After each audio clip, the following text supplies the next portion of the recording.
c'est l'apôtre Paul qui est en train de parler aux Juifs.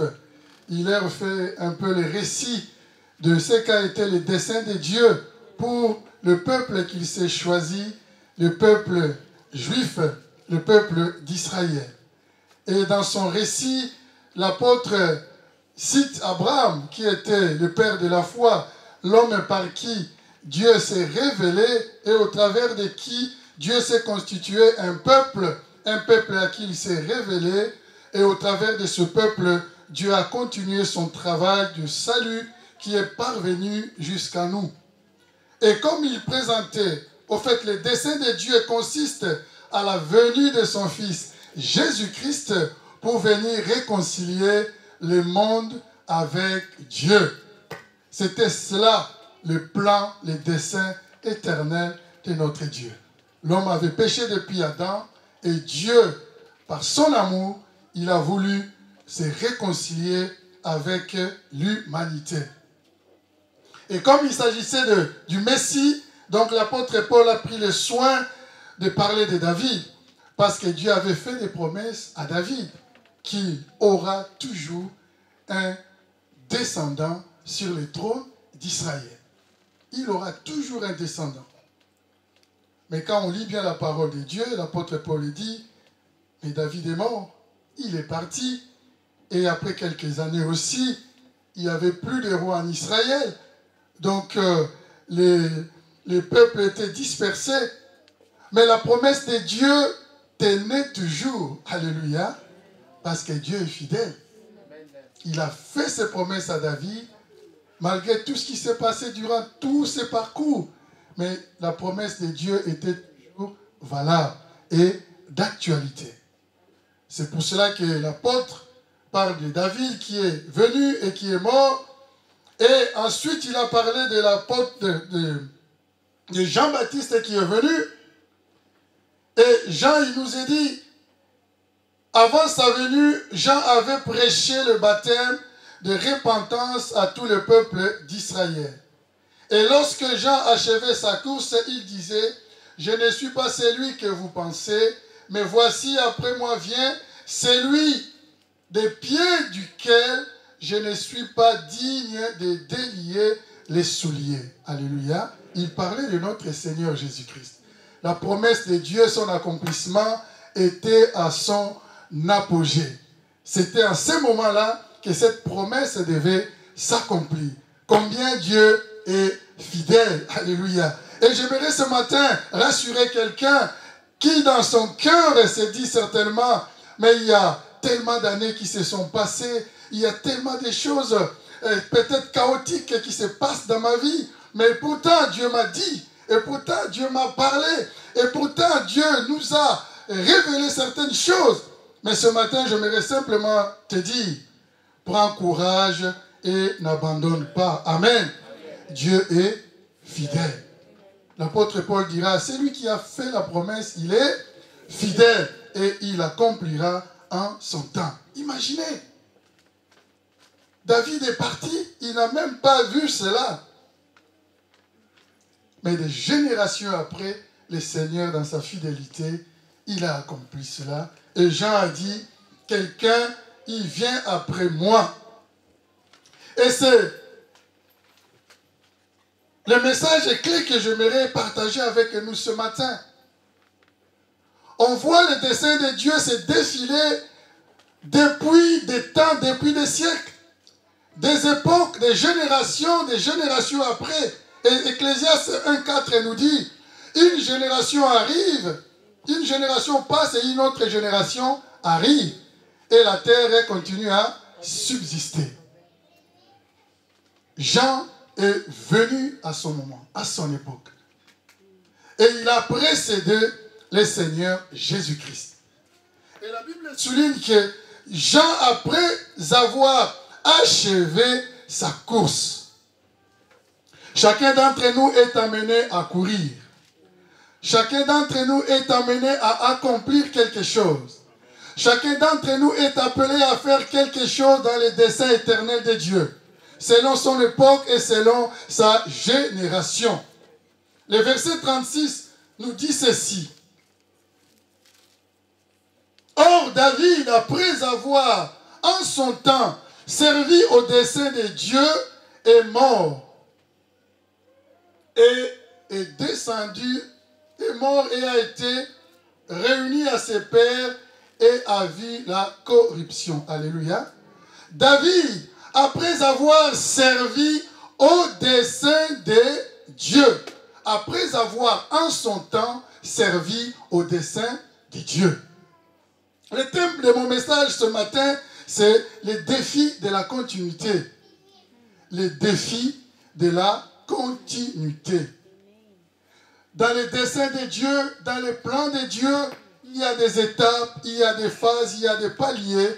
Et chacun d'entre nous est appelé à courir et à œuvrer selon le temps que Dieu lui a donné, avec le talent que Dieu lui a donné.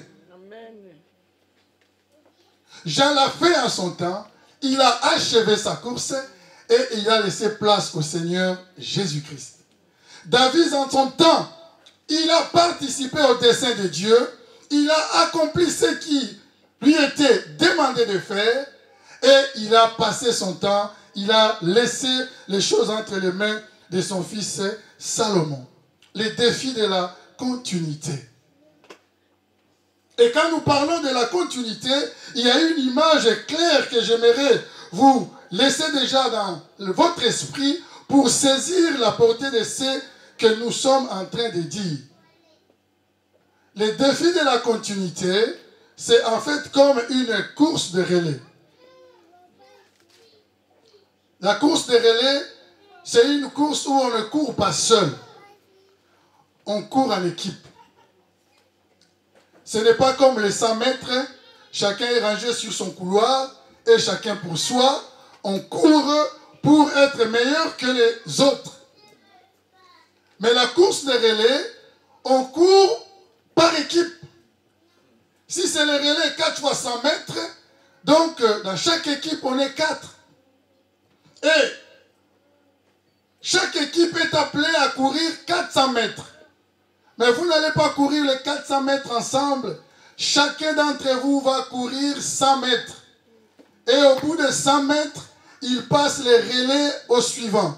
Et le suivant va courir ces 100 mètres aussi. Au bout de ces 100 mètres, il passe les relais au prochain, au troisième. Le troisième va courir ces 100 mètres aussi et va passer enfin les relais au dernier qui va courir la dernière tranche de 100 mètres. Au total, ils vont faire 400 mètres.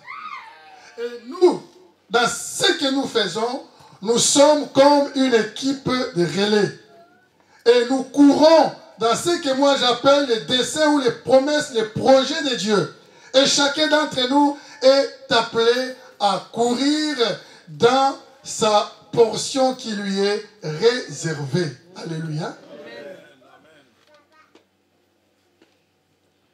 Et Dieu, il sait faire bien les choses. Il ne veut pas que quelqu'un parmi vous puisse courir seul. Alléluia. Non.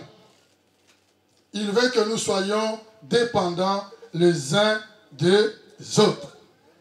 Et lui-même, comme un exemple vraiment typique, le Seigneur Jésus, quand il est venu, il a couru son tronçon. Alléluia. Il est allé jusqu'à la croix, mais il n'est pas resté ici pour continuer son œuvre. Alléluia. Il pouvait le faire. Il est Dieu.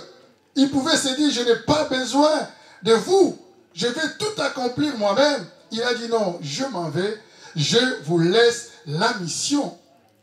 Comme le Père m'a envoyé, moi aussi je vous envoie. Vous pouvez lire ça dans Jean au chapitre 17, verset 18.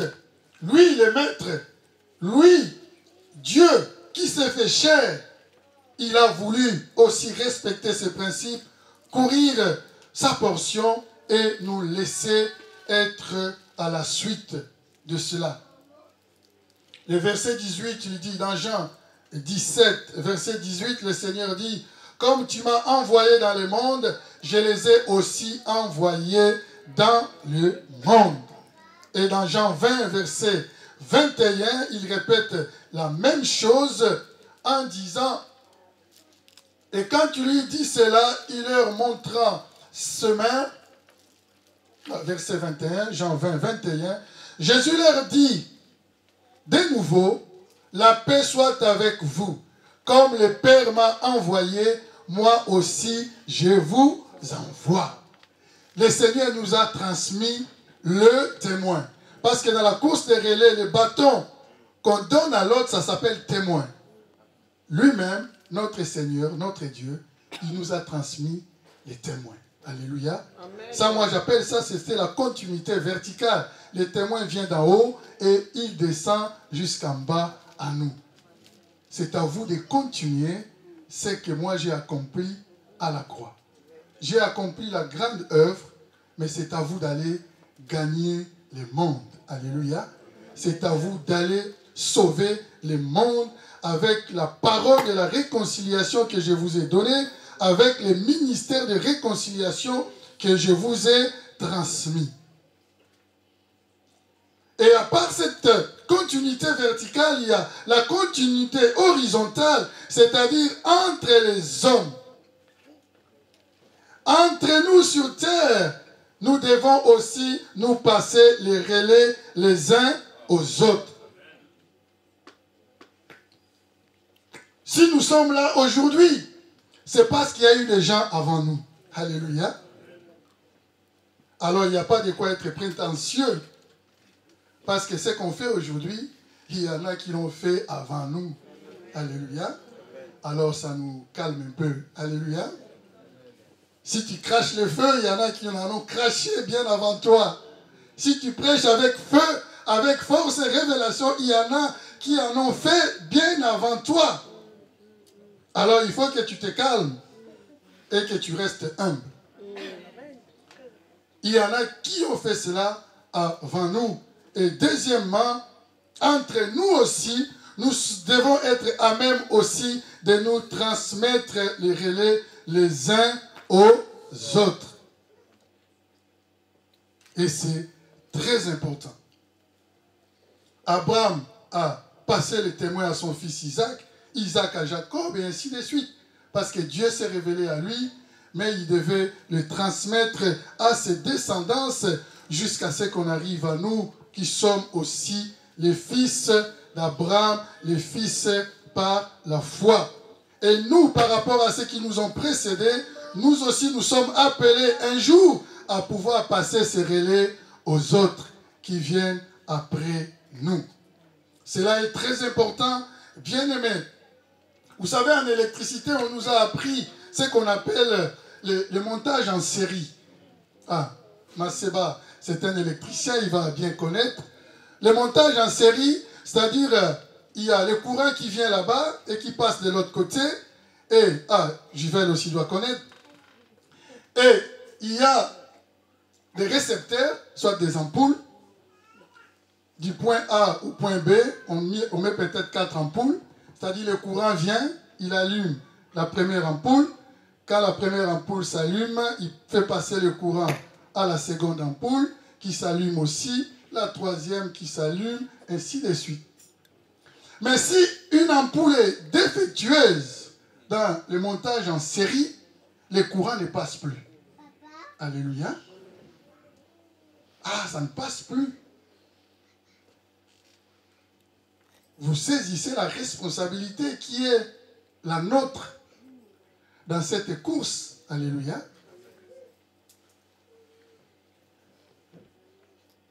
Si tu n'accomplis pas bien ta tâche, c'est comme si tu mets un grain de sable dans l'enchaînement que Dieu a prévu dans son plan. La continuité ne peut pas être, assurée. Mais le Seigneur est tellement sage, il a prévu quelque chose d'autre pour pallier au cas où quelqu'un d'entre nous serait pas fiable. Il y a ce qu'on appelle le montage en parallèle. Alléluia. Le montage en parallèle, on ne met pas les ampoules les uns après les autres. On met chaque ampoule à son niveau.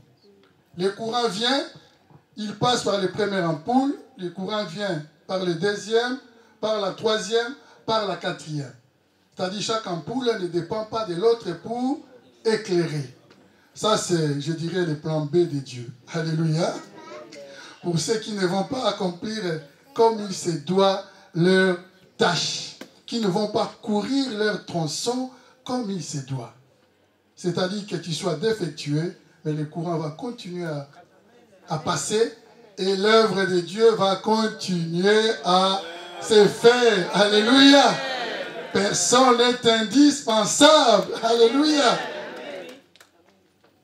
Alors, prenons très au sérieux la responsabilité que Dieu nous donne. Et moi, je dis, c'est une grâce que Dieu nous confie cette tâche. Il l'aurait fait lui-même par décret. Il aurait sauvé le monde entier.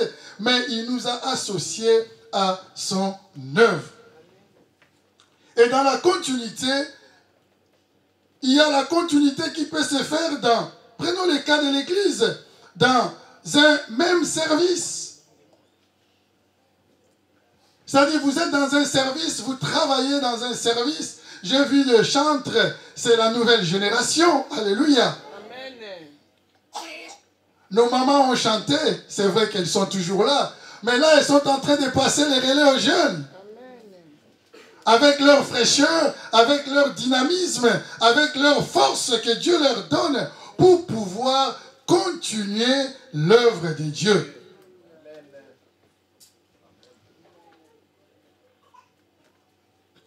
Ça, c'est la continuité qui se passe dans un même et seul service. Mais ça peut se passer aussi dans différents services. Je vais donner un exemple simple pour mieux comprendre cela. Vous savez, à l'hôpital, il y a ce qu'on appelle la continuité des soins. C'est-à-dire, quelqu'un, quand il arrive à l'hôpital, il y a toute une équipe, toute une chaîne de responsabilités de gens qui vont s'occuper de lui. Il arrive à l'accueil, on l'enregistre, carte vitale, machin, c'est bon. Rendez-vous, il va passer chez le médecin qui va le consulter, ainsi de suite. Et le médecin, s'il faut l'opérer, il doit passer chez l'anesthésiste pour que l'anesthésiste aussi puisse faire son travail. Et après l'anesthésiste, il va revenir chez le médecin. Et le jour de l'opération, le médecin va l'opérer. Et quand l'opération va être terminée, pour la continuité, ce n'est plus le médecin qui va s'occuper de lui. Ce sont les infirmiers et les infirmières qui vont s'occuper du patient pour sa plaie, pour les pansements, ainsi de suite. Et les aides-soignantes qui seront là pour pouvoir aussi s'occuper de lui dans son confort, dans son bien-être à l'hôpital. Donc il y a toute une chaîne de responsabilités, il y a toute une chaîne de services. Il n'y a pas qu'un seul service, mais il y en a plusieurs. Et tous les services travaillent en équipe pour que les patients soient rétablis et en bonne santé. Merci Seigneur. Et cela devait être le cas pour nous au sein de son Église. Cela doit être notre motivation, notre cheval de bataille. Nous sommes une équipe et nous travaillons pour la même cause. La cause de notre Seigneur Jésus, gagner le monde pour lui. Quand nous parlons de la continuité ou de la course des relais bien-aimés, la continuité rime avec l'unité. C'est-à-dire la continuité marche ensemble avec l'unité. Elles sont indissociables. Si l'équipe n'est pas unie, les choses ne pourront pas se faire correctement. Même si chacun accomplit ce qu'il est appelé à accomplir en son temps, en un temps donné, à une période donnée, dans sa génération, mais il doit être quelque part uni avec ceux qui viendront après lui, pour que les choses puissent continuer parfaitement. Ce que nous faisons aujourd'hui, en quelque sorte, a été lié à ce qui a été fait par le passé et sera lié à ce qui se fera après nous. Alléluia. Il faut qu'il y ait cette unité-là.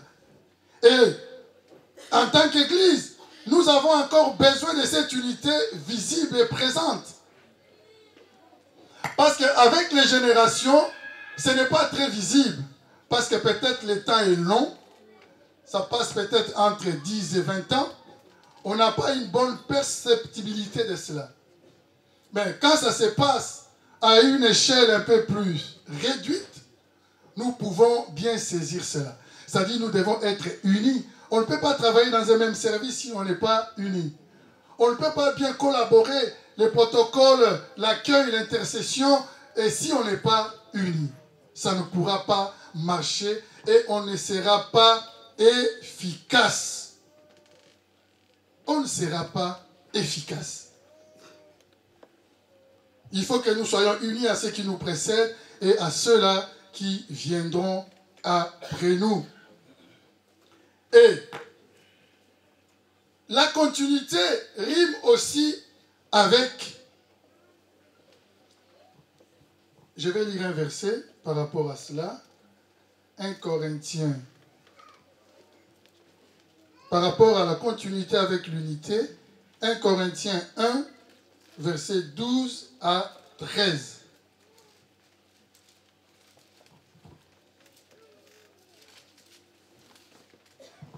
« 1 Corinthiens 1, versets 12 à 13.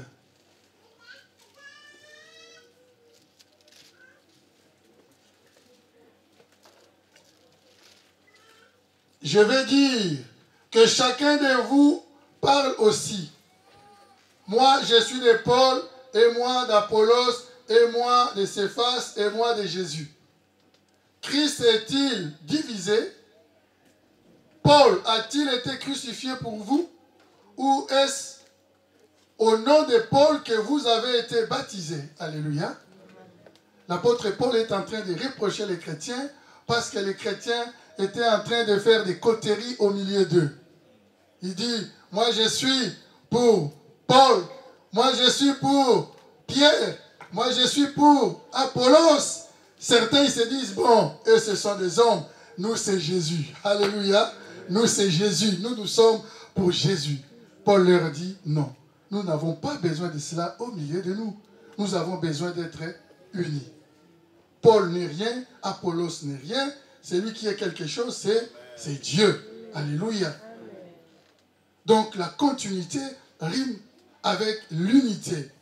Et la continuité rime aussi avec la confiance. Pourquoi se disait-il, je suis de Paul, je suis de celui ou de celui-là?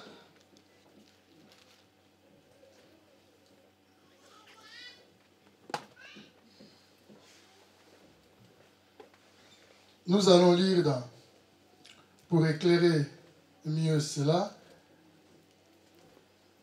1 Corinthiens 3,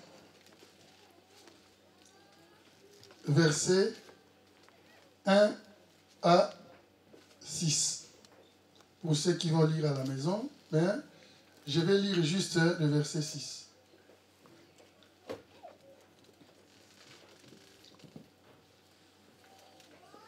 Verset 4 à 6, je vais lire. Quand l'un dit, moi je suis de Paul, et un autre, moi d'Apollos, n'êtes-vous pas des hommes, ça dit charnel? Qu'est-ce donc Apollos et qu'est-ce que Paul? Des serviteurs par les moyens desquels vous avez cru, selon que le Seigneur l'a donné à chacun. J'ai planté, donc moi Paul j'ai planté, Apollos a arrosé, mais Dieu a fait croître. En sorte que ce n'est pas celui qui plante qui est quelque chose, ni celui qui arrose, mais Dieu qui fait croître. Celui qui plante et celui qui arrose sont égaux. Et chacun recevra sa propre récompense selon son propre travail. Alléluia. Moi j'ai planté, un autre a arrosé et Dieu fait croître. Nous travaillons dans une même équipe. Et quand nous travaillons dans une même équipe, nous devons nous faire confiance réciproquement.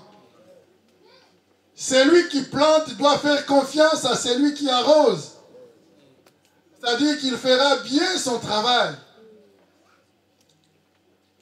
C'est lui qui viendra arroser. Ah, vous savez, moi j'aime beaucoup les potagers. J'en cultivais souvent au pays. J'avais mon petit jardin dans la parcelle. Imaginez que quelqu'un vient, il plante, soit les bitécou, les épinards, et toi tu viens après, qu'est-ce que tu trouves? Vous avez une idée? Vous trouvez juste une surface de terre. Rien ne vous dit qu'il y a des grains d'amarante douce en dessous ou les grains d'épinards en dessous. Vous êtes amené à faire confiance à celui qui a planté. Alléluia. Qu'il a bien fait son travail. Et moi, je viens pour accomplir le mien. Et le Seigneur a bien pris le soin que personne ne puisse tout faire. C'est-à-dire lui-même, il plante, il prépare la terre, il plante, il arrose, et puis il va jusqu'à la moisson. Non. Que chacun fasse sa portion. Et nous devons nous faire confiance mutuellement. Je ne dois pas être là derrière mon frère pour voir, ah mais non, je lui fais confiance. Parce que c'est ça l'engage, lui et Dieu. Alléluia. Parce que ce n'est pas moi qui l'ai appelé, mais c'est son Dieu qui l'a appelé. C'est le même Dieu qui m'a appelé et qui nous a mis ensemble pour travailler, chacun selon sa grâce et selon son talent.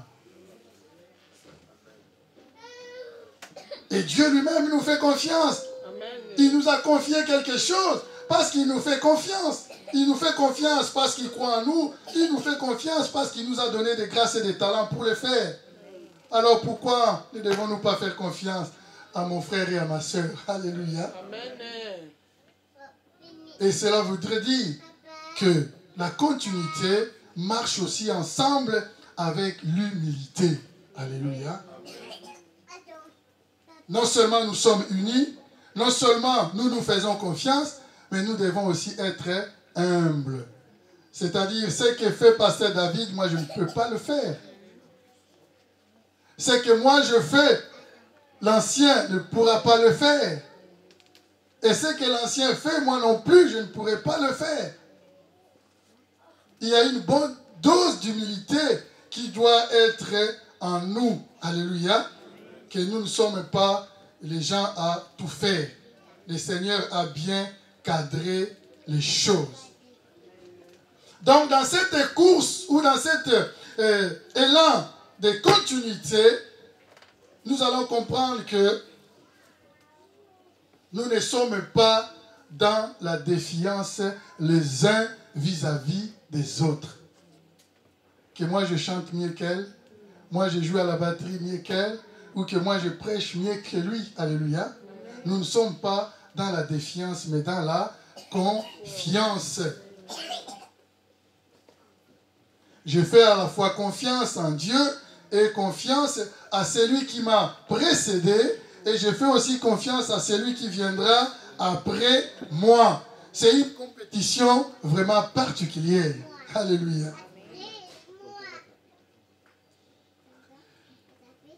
J'avais lu un extrait d'un livre d'un monsieur qui s'appelle Albert Jacquard. C'est un biologiste français. Écoutez ce qu'il a dit, c'est très intéressant. Parce que nous sommes dans une course, dans ce que nous faisons, dans le travail que Dieu nous a confié. Alors il a dit ceci, ce monsieur-là, que l'idéal dans la compétition ou dans la course, pour ce qui nous concerne, dans ces défis de continuité, l'idéal de la compétition, ce n'est pas être les uns contre les autres. Alléluia. En fait, il avait écrit un livre sur les Jeux olympiques après avoir observé comment les gens s'entretuent, comment les gens se droguent, comment les gens ils veulent être meilleurs que les autres, ils veulent à tout prix battre les records de celui-là ou de celle-là. Il dit l'idéal dans une compétition, ce n'est pas d'être les uns contre les autres, mais les uns avec les autres. Ce n'est pas être meilleur que l'autre, mais être différent de l'autre. Parce que nous sommes différents, nous avons des grâces et des talents différents. Les apôtres n'ont pas compris cela au début. Parce que quand ils sont allés vers le Seigneur, ils se disaient entre eux, qui est le plus grand? Alléluia. Voilà ce qui nous détruit. Voilà ce qui détruit l'œuvre que nous sommes appelés à construire ensemble. Qui est le plus grand? Qui chante bien? Qui prêche bien? Qui intercède bien? Qui prie pendant 1 heure sans arrêt, sans interruption? Qui reçoit plus de révélations que l'autre? Il dit non, ce n'est pas les uns contre les autres, mais c'est les uns avec les autres. Pas être meilleur que l'autre, mais être différent de l'autre. Et il définit la performance. La performance, c'est accomplir les choses comme il se doit, c'est-à-dire aller encore plus loin. La performance, c'est que j'arrive à faire mieux que moi-même. Alléluia. Ma performance à moi, ce n'est pas de faire mieux que l'autre. C'est-à-dire, ce que je fais dans l'œuvre de Dieu, je ne le fais pas en fonction de mon frère Sita. Il a fait ceci, il faut que je fasse un peu plus que lui. Non. Il faut que je fasse un peu plus que moi-même. Ce que je fais hier, aujourd'hui, il faut que j'en fasse un peu plus. Et demain, encore un peu plus. Alléluia. Et il va finir par dire, la société de la compétition, c'est à terme la société du suicide. C'est-à-dire là où il y a la compétition, là où il y a ces combats, cette bagarre les uns contre les autres, c'est une société qui est menée, qui est appelée au suicide. Alléluia. C'est-à-dire ça ne peut pas résister, ça ne peut pas continuer, ça ne peut pas perdurer. Et le Seigneur nous l'a fait bien comprendre que un royaume qui est divisé ne peut pas subsister. Et les divisions viennent pourquoi? Parce qu'il y a la compétition entre nous. Les divisions viennent pourquoi? Parce que je vais faire mieux que l'autre. Les divisions viennent pourquoi? Parce que lui, c'est comme s'il est un peu trop privilégié que moi. Et ça crée la division. Et quand la division s'installe, et là où règne la division, la déchéance sera totale et inexorable, inévitable. Donc, ne soyons pas dans la compétition, dans cette course, mais soyons et marchons d'un même pas. Alléluia. Parce que la couronne, ça sera pour chacun d'entre nous. Et que le Seigneur nous aide dans cette course de relais, dans ces défis de la continuité, que nous puissions regarder à lui et regarder aussi aux autres. Une génération passe et une autre arrive. Ceux qui viendront après moi vont dépendre d'une certaine manière de ce que moi j'aurais fait et accompli. C'est-à-dire ce que je fais, je dois le faire correctement, je dois le faire comme il se doit, et chaque jour, je dois être motivé à faire mieux que ce que j'ai fait aujourd'hui. Alléluia. Parce que la victoire de notre Seigneur dépend du travail de chacun d'entre nous. Je ne vais pas faire à la place de l'autre. Je ne laisserai pas l'autre faire ce qui me revient de faire, mais je fais ma portion. Je cours ma portion. Et je prends soin de transmettre les témoins dans les bonnes conditions à celui qui vient après moi. On ne va pas parler de cela. La transmission. Alléluia. C'est-à-dire de quelle façon je transmets les témoins à celui qui vient après moi. Vous avez suivi dans les Jeux Olympiques la course de relais, 4 fois 100 mètres. Combien de fois les équipes ont perdu parce que juste le passage des témoins n'a pas été bien calibré.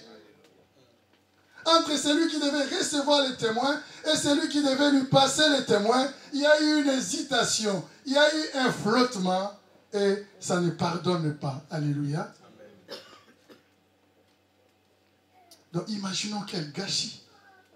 Celui qui a couru les premiers 100 mètres, il s'est donné à fond.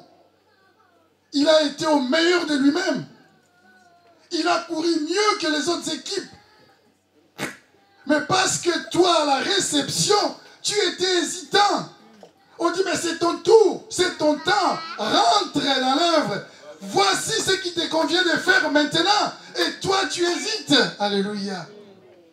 Et tu mets en péril toute l'œuvre et toute l'équipe et toute l'église. Il y en a pour passer les témoins. Mais le temps est là. Passe les témoins à l'autre. Alléluia. Comme Saül. Mais passe les témoins. Parce que Dieu, dans sa science, il a déjà choisi David. Mais lui, il voulait garder encore les témoins. Alléluia. Et la catastrophe est arrivée. Alléluia.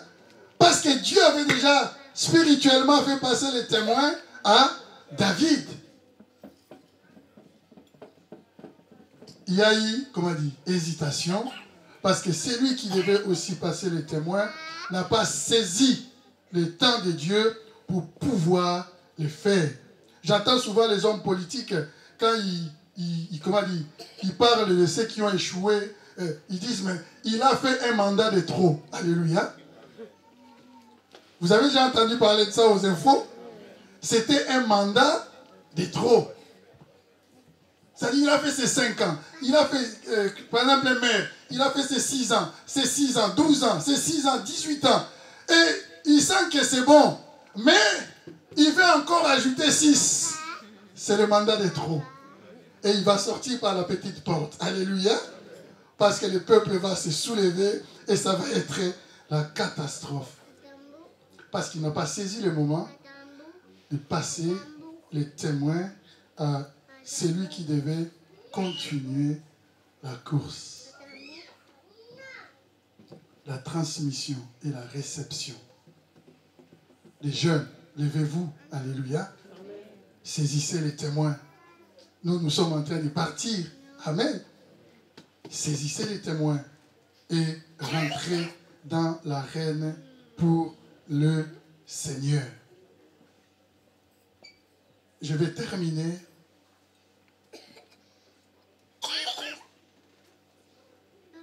par un passage. Il est important que nous puissions bien achever notre course. Alléluia. Acte 20.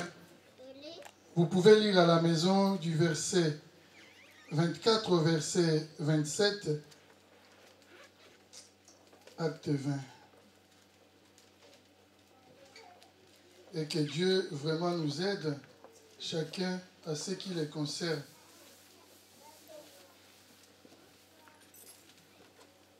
C'est l'apôtre Paul qui parlait. Verset 24 à 27. Et puis je vais demander à Prisca de me trouver ces passages. 2 Timothée 4, 6 à 8. Donc on va clôturer par là.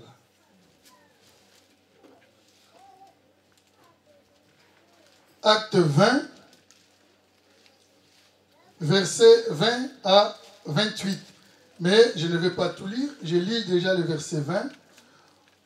Vous savez que je n'ai rien caché de ce qui vous était utile et que je n'ai pas craint de vous prêcher et de vous enseigner publiquement et dans les secrets, annonçant aux Juifs et aux Grecs la repentance envers Dieu et la foi en notre Seigneur Jésus-Christ. Soulignons que je ne vous ai rien caché de ce qui vous était utile. L'apôtre Paul était en train de partir, mais il voulait se rassurer qu'il avait confié ce qui était nécessaire aux anciens d'Éphèse, alléluia, pour la continuité de l'œuvre Dieu. Il a pris le soin de leur donner tout ce qui était utile. Alors je vais au verset 24. Moi, je ne fais pour moi-même aucun cas de ma vie comme si elle m'était précieuse. Verset 25. Et maintenant, voici, je sais que vous ne me verrez plus mon visage, vous tous au milieu desquels j'ai passé en prêchant le royaume de Dieu. C'est pourquoi je vous déclare aujourd'hui que je suis pur du sang de vous tous, car je vous ai annoncé tous les conseils de Dieu sans en rien cacher. Alléluia. il leur a tout donné. Il leur a transmis tout ce qui était nécessaire afin que eux, à leur tour, en prenant en charge le peuple de Dieu, l'Église de Dieu, en prenant en charge la mission à laquelle on vous confie, que vous puissiez le faire correctement. Prenez donc garde à vous-même et à tous les troupeaux sur lesquels le Saint-Esprit vous a établi évêque pour paître l'Église du Seigneur qui s'est acquise par son propre sang. Il était en train de partir avec joie et tranquillité. On va lire avec Prisca pour terminer. 2 Timothée 4, verset 17. 6 à 8. 2 Timothée 4, 6 à 8. Car pour moi, je sers déjà de libération et Libation. Car pour moi, je sers déjà de libation et le moment de mon départ approche. J'ai combattu le bon combat, j'ai achevé la course, j'ai gardé la foi. Désormais, la couronne de justice m'est réservée. Le Seigneur, le juste juge, me le donnera dans ce jour-là, et non seulement à moi, mais encore à tous ceux qui auront aimé son avènement. Amen. Il a combattu le bon combat, il a achevé sa course tout en gardant la foi. Alléluia. Et il était heureux de partir, confiant sur la relève qui s'est levée après lui, de leur avoir communiqué tout ce qui était nécessaire. Et confiant en Dieu, lui qui était l'artisan et le maître d'œuvre du dessein que lui-même avait planifié depuis l'éternité. Et ce matin, le Seigneur nous pose la question, où en es-tu? Alléluia. Comment comptes-tu finir, achever et terminer ta course? Quel est ton bilan au terme de ta course, là où tu en es aujourd'hui? Quel laisserais-tu comme témoin aux autres qui viendront après toi dans ce que tu fais? Que tu sois chantre, musicien, pasteur, ancien, diacre. Qu'est-ce que tu vas laisser aux autres? Alléluia. Parce que la course que nous courons, ce n'est pas une course, comment dire, figée. Nous pouvons courir plusieurs courses dans notre vie. Alléluia. J'étais heureux d'apprendre qu'il est devenu ancien. Alléluia. Il y a longtemps, il était diacre. Amen. Il a couru sa course en tant que diacre. Alléluia. Il a passé les relais aux autres. Il est maintenant ancien. C'est-à-dire, il a saisi les bâtons auprès de quelqu'un d'autre. Alléluia. Qui voulait partager cette charge avec lui. Et continuer son chemin. Alléluia. Mais j'imagine qu'il a bien pris soin que ceux qui viendront après lui en tant que diacre puissent trouver un environnement idéal pour pouvoir bien œuvrer pour le Seigneur. Où en es-tu ce matin? Pose-toi la question et s'il y a des failles, sache que la vie ou le travail des autres dépend de toi. Sache que la victoire finale que Christ attend pour son Église, en partie, dépend aussi de toi. Et que le Seigneur nous aide, que le Seigneur aide chacun d'entre nous à pouvoir bien courir la portion qui lui a été demandée de faire. Alléluia. Que Dieu soit loué. Nous allons baisser nos têtes et chacun peut courtement prier le Seigneur par rapport à ce que tu fais, par rapport à ce que tu as accompli, par rapport à ce que tu es appelé à faire. Parce que peut-être que tu sens dans ton cœur, Dieu t'appelle à autre chose. Dieu t'appelle à laisser ce que tu as commencé pour accéder à autre chose.